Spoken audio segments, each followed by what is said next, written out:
Bismillahirrahmanirrahim.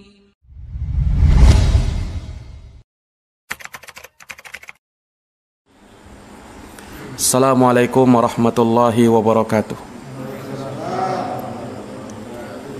Innal hamdalillah nahmaduhu wa nasta'inuhu wa nastaghfiruh wa na'udzu billahi min syururi anfusina wa min sayyiati a'malina. May yahdihillahu fala mudhillalah wa may yudlilhu fala hadiyalah. Asyhadu an la ilaha illallah wahdahu la syarikalah wa asyhadu anna Muhammadan abduhu wa rasuluh.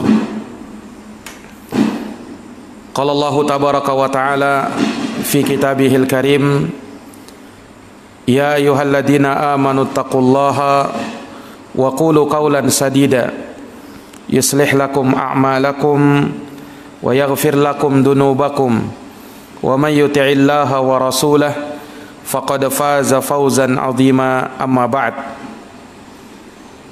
fa inna asdaqal hadithi kitabullah wa khairal huda huda Muhammadin sallallahu alaihi wa ala alihi wa sahbihi wa sallam, wa syarrul umuri muhdatsatuha fa inna kulla muhdatsatin bid'atun wa kulla bid'atin dhalalatun wa kulla dhalalatin finnar. Ma'asyaral muslimin wal muslimat, hadirin wal hadirat, jamaah salat maghrib yang dirahmati dan dimuliakan oleh Allah. Alhamdulillah, tak henti-hentinya kita memuji Allah Subhanahu wa taala dan bersyukur kepadanya atas segala limpahan nikmat, karunia, anugerah berupa kebaikan, keutamaan, rahmat dan segala kebaikan, entah dunia ataukah agama. Betapa banyak Allah Subhanahu wa taala limpahkan nikmat kepada kita. Namun banyak manusia yang kurang bersyukur terhadap nikmat tersebut. Padahal Allah Subhanahu wa taala berfirman, wa fi anfusikum afala tubsirun, dan pada diri-diri kalian tidakkah kalian melihat betapa banyak nikmat yang Allah berikan kepada kita. Nikmat pendengaran, nikmat penglihatan, nikmat pernapasan, setiap detak jantung, hembusan napas, itu semua nikmat yang tidak bisa kita menghingganya. Oleh karenanya, sebagai seorang muslim dan muslimah, hendaknya selalu dan senantiasa bersyukur kepada Allah dalam semua keadaan. Kita bersyukur kepada Allah dalam semua kesempatan, agar kita menjadi hamba-hamba yang senantiasa diberkahi oleh Allah kehidupannya. Salawat dan salam semoga terhatur kepada Nabi besar Muhammad sallallahu alaihi wasallam, kepada keluarga, para sahabat, serta orang-orang yang senantiasa meniti jalannya sampai hari kiamat.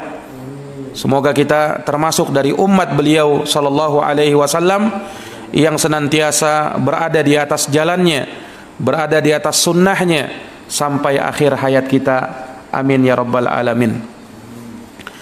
Para jamaah yang dirahmati dan dimuliakan oleh Allah, di malam hari yang berbahagia ini kita dapat berkumpul di majelis ini dalam rangka untuk melanjutkan pembahasan dari pembahasan terkait dengan akhir zaman, tanda-tanda kiamat, yang sangat penting untuk kita ketahui, sangat penting untuk kita pelajari, agar bisa menambah keimanan dan keyakinan kita akan iman kepada hari kiamat, beriman kepada hari akhir yang pasti akan terjadi.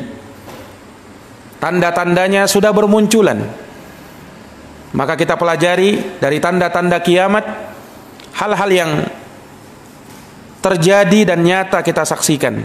Ini semakin menambah keimanan kita kepada Al-Quranul Karim dan hadits-hadits Rasulullah SAW yang memberitakan kebenaran akan hal tersebut. Maka di sini kita akan melanjutkan kembali beberapa penyebutan tanda-tanda kiamat sughra, yang akan terjadi dan sudah terjadi di akhir zaman seperti sekarang ini. Di sini disebutkan di antara tanda kiamat yang diberitakan oleh Nabi sallallahu alaihi wasallam, intisyaruz zina, tersebarnya perbuatan nista yang bernama zina. Allah Subhanahu wa taala mengharamkan perbuatan zina. Bahkan mendekatinya saja dilarang oleh Allah. Wala taqrabuz zina. Jangan kau dekati zina. Jadi mendekati saja dilarang. Sehingga segala sarana yang bisa mengantarkan kepada zina ini dilarang di dalam agama. Wala taqrabuz zina. Jangan kau dekati zina, apalagi sampai melakukannya. Innahu kana fahishatan wa sa'a sabila. Sebab zina itu adalah perbuatan yang keji dan jalan yang paling buruk. Zina itu adalah perbuatan yang keji dan jalan yang paling buruk. Namun ketetapan Allah Subhanahu wa taala, ketentuan Allah Subhanahu wa taala yang berlaku kepada umat ini, bahwa di antara tanda kiamat yang muncul tatkala perbuatan zina sudah merebak di mana-mana. Kita temukan banyak orang-orang yang melakukan praktek perzinahan, nauzubillah.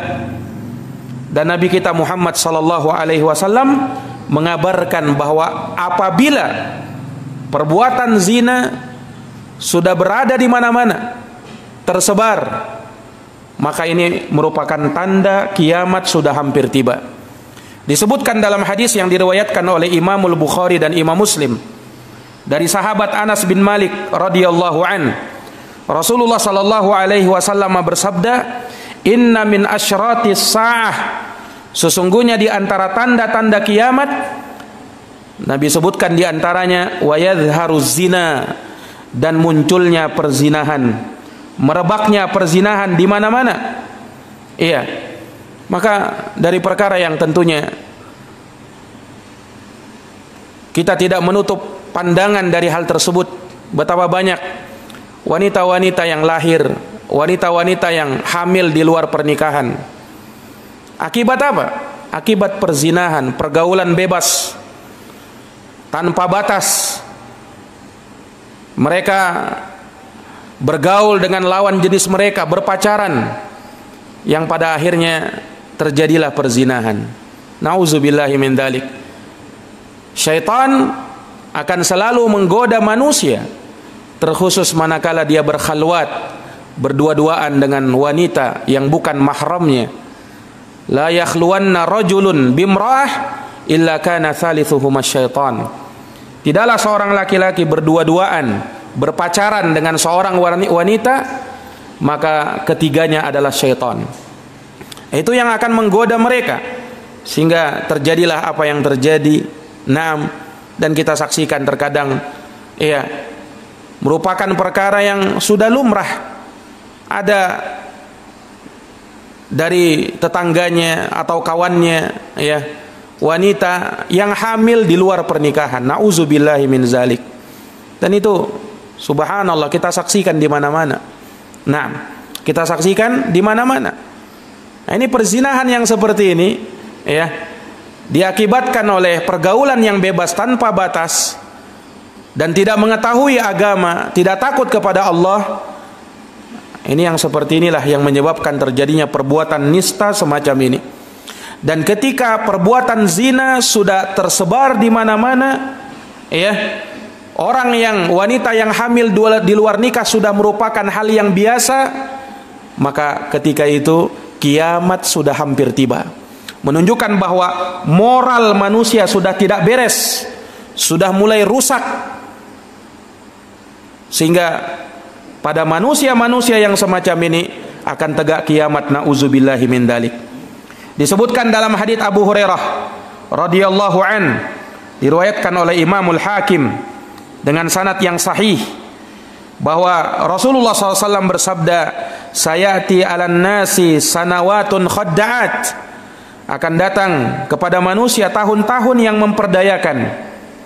Dan Nabi sebutkan di dalam hadits tersebut bahwa nanti di akhir zaman tasyi'u fihal fahishatu, akan tersebar perbuatan-perbuatan keji, merajalela di mana-mana dan tidak bisa dibendung hal tersebut.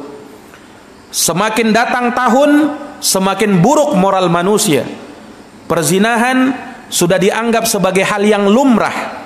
Bahkan subhanallah, di sebagian tempat malah difasilitasi, ya, dilokalisasi, dan nauzubillahi min dzalik, hal yang seperti ini dianggap sebagai sesuatu yang biasa.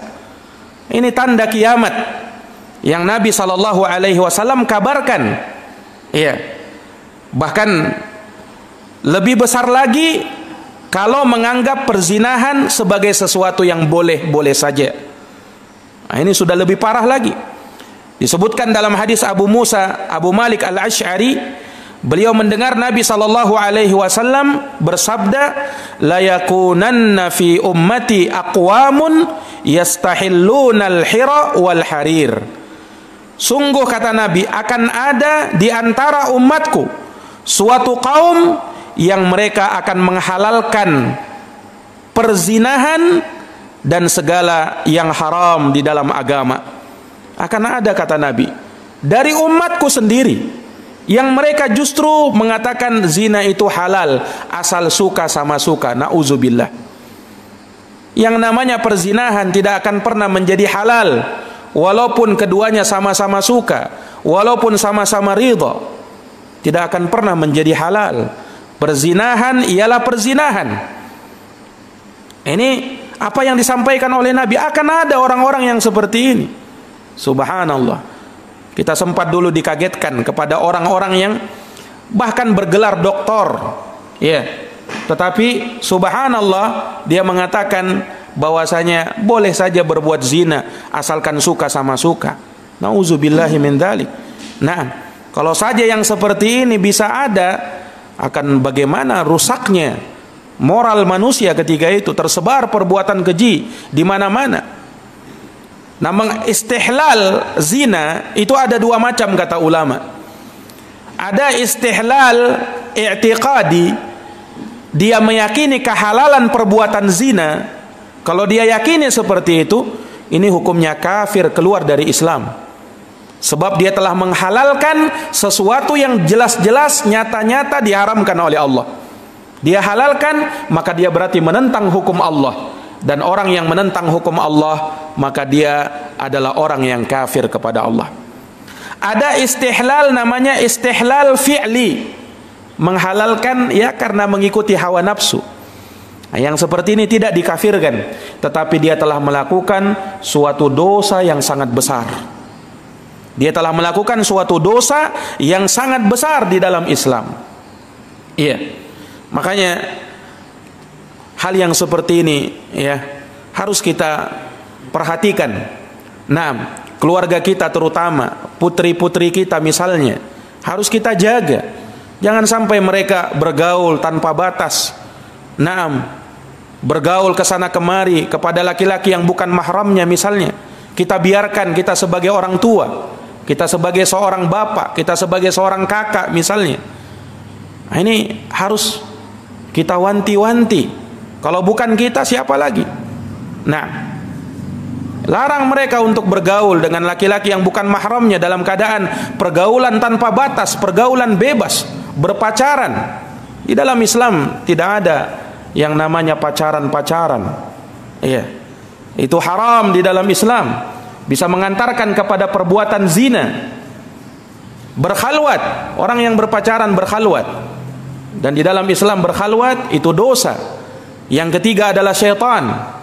Nah, tidak ada dikenal di dalam Islam hal-hal yang seperti ini. Ustadz, kita butuh mengenal siapa yang menjadi pasangan hidup kita. Bukan seperti itu caranya. Di dalam Islam ada cara-cara yang diatur. Ada proses ta'aruf, berkenalan, tapi bukan dengan cara pacaran seperti itu. Wah Ustadz, kita pacarannya pacaran Islami. Nauzubillah, pacaran Islami, pacaran haram hukumnya. Kemudian mau diislamikan, bagaimana caranya? Nah, kalau ada pacaran Islami, nanti akan ada khomer Islami, akan ada riba Islami, zina Islami. Nauzubillah.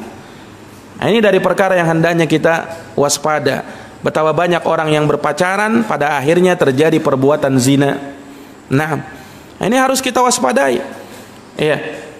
Nah, itu bisa mengantarkan kepada hal yang seperti itu. Sementara Allah berfirman apa? Wala taqrabuz zina. Jangan kau dekati perbuatan zina. Karena zina itu adalah jalan yang paling keji, jalan yang paling buruk, yang bisa mengantarkan kepada kenistaan dan kehinaan.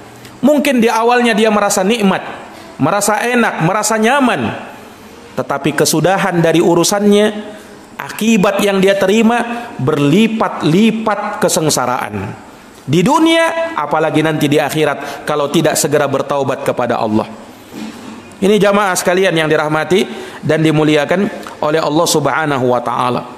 Nah, terjadinya perbuatan zina, merebaknya perbuatan zina, merajalelanya, tersebarnya di mana-mana, hal yang lumrah kita dapatkan.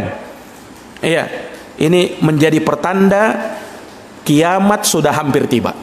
Bahkan jamaah sekalian, disebutkan bahwa nanti sudah mau menjelang kiamat, sudah betul-betul tanda-tanda kiamat sudah dinampakkan.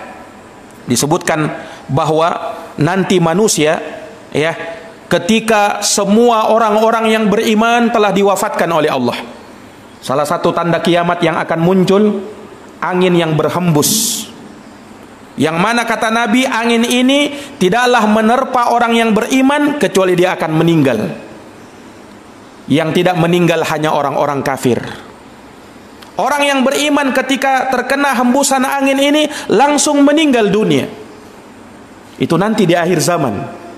Sehingga ketika orang beriman sudah wafat semuanya, tersisa orang-orang kafir dan disifatkan sebagai syirarun nas, manusia yang paling buruk, moralnya sangat bejat. Apa yang mereka lakukan? Yataharajun. Mereka, ya, melakukan, ya, nauzubillah, layaknya hubungan suami istri, bukan lagi di tempat yang tertutup, tetapi di tempat terbuka, disaksikan oleh orang-orang, seperti halnya binatang. Manusia sudah tidak punya moral lagi tatkala itu, tidak punya rasa malu tatkala itu. Disebutkan dalam hadits ini, ya, wa yabqa syirarun nas, tersisalah ketika itu manusia-manusia yang paling buruk, paling bejat, baik dari kalangan laki-laki maupun perempuan. Yataharajuna fiha taharujal humur. Mereka berzina terang-terangan di jalan-jalan seperti binatang melakukannya. Kata Nabi, fa'alaihim taqumus sa'ah. Nah, terhadap mereka lah kiamat ditegakkan. Maka beruntunglah orang-orang yang beriman. Orang beriman, Pak, itu tidak menyaksikan kiamat.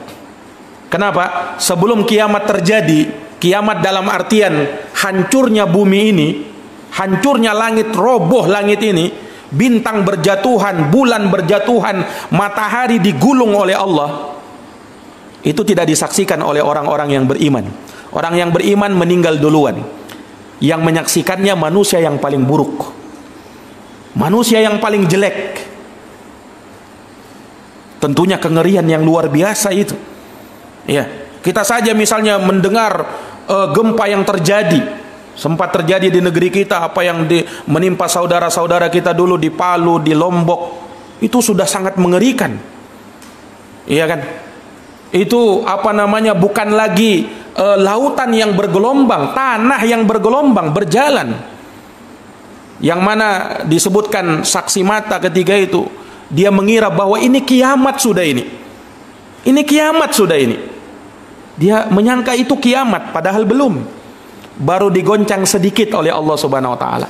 Nah, kalau saja yang seperti itu betapa mengerikannya, bagaimana kiamat? Orang mau lari kemana lagi? Tidak bisa lari kemana-mana. Karena kiamat terjadi di semua tempat. Tidak ada yang tersisa. Orang mau berlindung, mau mencari tempat perlindungan, tidak akan ada. Mau bisa selamat, mau buat terowongan, atau apa namanya, dia bersembunyi di bawah tanah, tidak akan ada yang selamat ketika itu. Kiamat yang betul-betul terjadi. Nah, kepada mereka inilah kata Nabi, tegak yang namanya kiamat. Orang hidupnya sudah kayak binatang, tidak ubahnya seperti binatang. Bayangkan berzina di jalan-jalan. Nauzubillahi min dzalik. Ini jamaah sekalian yang dirahmati dan dimuliakan oleh Allah Subhanahu wa taala. Disebutkan oleh Nabi lagi, diberikan keterangan lebih jelas lagi oleh Nabi. Dalam hadis Abu Hurairah radhiyallahu an, diriwayatkan oleh Imam Abu Ya'la Al-Haythami, dan beliau mengatakan rijalnya rijal yang sahih. Dalam Majma' Zawaid, Rasulullah pernah bersabda, "Walladzi nafsi biyadihi," demi Allah yang jiwaku berada di tangannya, kata Nabi, "La tafna hadhil ummah," tidak akan sirna umat ini, "hatta yaqumar rajul ilal mar'ah," sampai kata Nabi akan ada seorang laki-laki yang mendatangi seorang wanita, fayaftarishuha fit tariq, maka dia menggaulinya di jalan raya, fayakunu khiyaruhum yauma idin man yaqul, dan orang yang terbaik tatkala itu adalah orang yang berkata, law waraitaha wara'a hadal haid, andaikan kalian melakukannya di tempat yang tertutup, niscaya lebih baik. Itu orang yang terbaik ketika itu. Hanya bisa berkata seperti itu karena saking rusaknya moral manusia. Nauzubillahi min dzalik. Kalau mungkin di zaman sekarang kita dapati orang yang melakukan perbuatan seperti ini, mereka masih punya malu, masih bersembunyi, masih di tempat-tempat tertutup, masih takut-takut. Nanti di akhir zaman orang tidak ada rasa malu lagi. Nah, betul-betul melakukan perzinahan di jalan, tak peduli dengan orang-orang yang melihat dan menontonnya. Nauzubillahi min dzalik. Ini tanda kiamat, hadirin yang dirahmati dan dimuliakan oleh Allah Subhanahu wa taala. Imam Al-Qurtubi rahimahullahu taala di dalam kitabnya Al-Mufhim, ya, Imam Al-Qurtubi menyebutkan, berkomentar terkait dengan hadis Anas bin Malik sebelumnya, ya. Kata Imam Qurtubi rahimahullah, salah seorang ulama, ya, Imam Al-Qurtubi, ya, rahimahullahu taala ini salah seorang ulama, ya, di masanya, dan beliau punya karya tulis yang sangat banyak. Beliau wafat di Iskandariyah di Mesir pada tahun 656 Hijriah. Lihat tahunnya 656 Hijriah. Kita sekarang di tahun 1400 sekian Hijriah. 1443 Hijriah. Beliau wafat tahun 656 Hijriah. Ya, sekitar sudah berlalu 800 abad, ya, sekitar 800 tahun. Masa kita dengan Imam Qurtubi. Lihat komentarnya Imam Qurtubi 800 tahun yang lalu. Apa kata beliau? Fi hadzal hadis, di dalam hadis ini, alamun min a'lamin nubuwah, ada tanda dari tanda-tanda kenabian. Kata Imam Al-Qurtubi, kenapa? It akhbaru an umurin sataqa, sebab beliau mengabarkan perkara yang bakalan terjadi, kata Nabi. Kata Imam Qurtubi, wa fawaqa'at khususan fi hadhihi azman, kata Imam Qurtubi, dan sungguh betul-betul terjadi secara khusus di masa kita ini, di zaman kita ini, kata Imam Qurtubi. Yani maksud beliau, perzinahan di zaman beliau sudah merajalela ketika itu. Banyak orang yang melakukan perzinahan di masanya Imam Qurtubi 800 tahun yang lalu. Nah, kalau di masa Imam Qurtubi saja seperti itu, kira-kira bisa dibayangkan bagaimana dengan zaman kita ini. Tentunya zaman kita lebih buruk daripada zamannya Imam Qurtubi. Kalau di zaman itu ulama masih tersebar, pondok-pondok pesantren masih banyak, orang-orang soleh masih tersebar di mana-mana, tapi kerusakan sudah banyak bermunculan 800 tahun yang lalu. Nah, sekarang kita 1443 Hijriah, kira-kira bisa dibayangkan bagaimana kerusakannya. Nauzubillahi min dzalik. Ini para jamaah yang dirahmati dan dimuliakan oleh Allah Subhanahu wa taala. Tidak usah kita berbicara di tempat-tempat lain atau di negeri barat, itu sudah jelas pergaulan bebas, sudah dilegalkan memang. Di negeri kita, ya, yang mayoritasnya kaum muslimin, bisa dilihat, bisa dibayangkan bagaimana yang terjadi. Bahkan ada, saya pernah mendengar data, ya, yang terjadi di Berau saja, subhanallah, Terjadi di Berau saja. Tahun berapa itu sempat dilakukan survei, ya. Dari data yang terkumpul, itu ada sekitar 50% dari perempuan-perempuan yang ikut dalam responding itu, ya, sekitar 50% lebih wanita hamil di luar pernikahan. Itu di Berau. Bagaimana lagi di kota lain yang mungkin lebih besar? Ini hal yang sangat miris sekali. Nah, dan benar apa yang disabdakan oleh Nabi, ya kan? Tersebar perbuatan zina di mana-mana. Iya. Nah, ini membuat harus kita mawas diri kepada anak-anak perempuan kita, saudari-saudari perempuan kita. Awasi mereka. Iya. Jangan sampai nauzubillah terjadi kepada mereka hal-hal yang tidak kita inginkan. Ini para jamaah yang dirahmati dan dimuliakan oleh Allah Subhanahu wa taala. Maka ini dari perkara yang diingatkan oleh Nabi sallallahu alaihi wasallam. Kemudian di antara tanda kiamat yang juga diberitakan oleh Nabi selain dari intisyaruz zina, tersebarnya perbuatan zina, juga di antaranya adalah intisyarur riba, tersebarnya perbuatan riba. Makan harta riba. Ini juga dari tanda kiamat yang diberitakan oleh Nabi sallallahu alaihi wasallam. Dan riba itu lebih mengerikan daripada zina. Riba lebih mengerikan daripada zina. Karena riba ini dosanya lebih besar daripada perbuatan zina. Nah, sampai Nabi pernah bersabda, dirhamur riba. 1 dirham riba yang dimakan oleh seseorang dan dia tahu asyad min sittah wa salasina zaniyah, itu lebih besar dosanya dari 36 kali berzina. Makan harta riba dosanya lebih besar daripada berbuat zina. Kenapa bisa begitu? Ya karena riba ini, ya, betul-betul diancam pelakunya oleh Allah. Bahkan disebutkan dalam Quran peperangan terhadap para pelaku dan pemakan riba. Diancam perang. Tidak ada dosa yang seperti itu kecuali riba saja. Iya, makanya disebutkan para hadirin yang dirahmati oleh Allah. Ada kisah di masanya Imam Malik rahimahullahu taala. Ada seorang melihat orang yang mabuk. Orang teler mabuk dia jalan sempoyongan ke sana kemari, kemudian dia seakan-akan mau mengambil bulan. Orang mabuk. Maka ada orang soleh lewat, dia lihat tukang mabuk ini, dia betul-betul geleng-geleng kepala. Ini orang betul-betul teler mabuk, ngeri sekali saya lihat.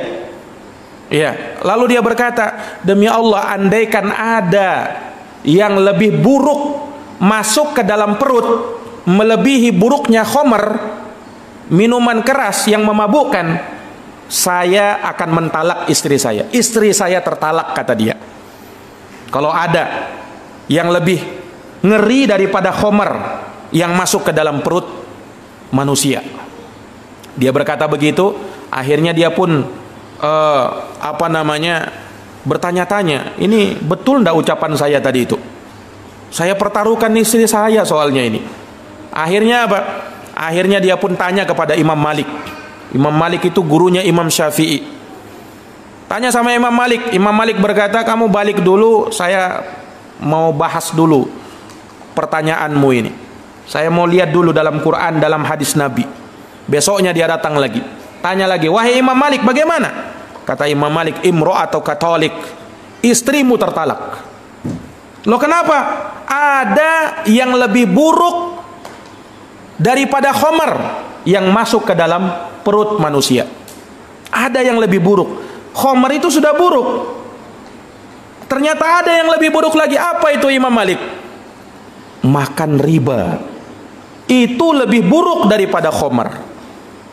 Sebab kenapa? Aku ini bolak-balik, aku buka Quran lembar demi lembar, kata Imam Malik, aku tidak dapati dosa yang lebih mengerikan, ya, ketimbang dosa riba.